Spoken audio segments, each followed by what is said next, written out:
dhuma irratti kan siif lakkaa'amu waggoota jireenya kee keessa jiran utuu hin taane jireenya guyyoota keessa jiranidha. Qorichi hunda caalu boqonnaa fi nyaata lagachuu yookiin soomadha.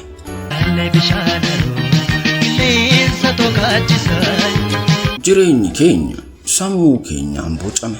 Wanta yaannus taane gammachuun akka gaaddidduun nama irraa hin deemnetti garaa qulqulluu hordofa.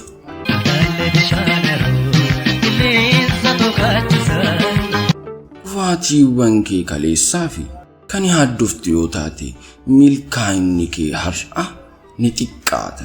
Egereen keenya wanta nuti amma hojjennu irratti hundaa'a.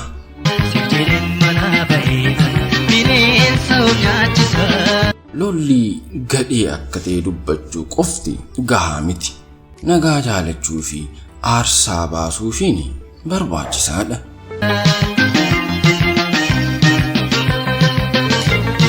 Waaqayyo akka isheen abboomtuu fi mataa dhiiraa irraa dubartii hin uumne, akka isheen garba isaa taatu immoo miila dhiiraa irraa isheen uumne, akka isheen laphee isaa cinaa taatuu fi cinaacha dhiiraa irraa uume.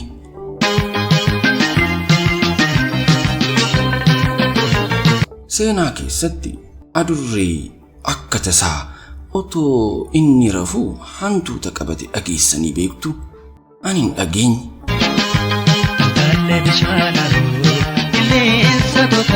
Namoota nurraa fagoo jiran jaalachuun salphaadha.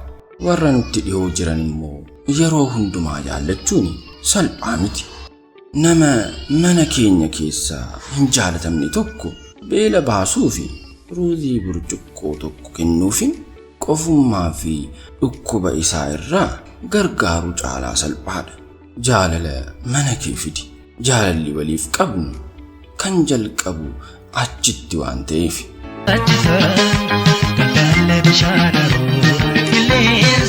Namoonni akka ati isaan qabattetti deebii sii kennu.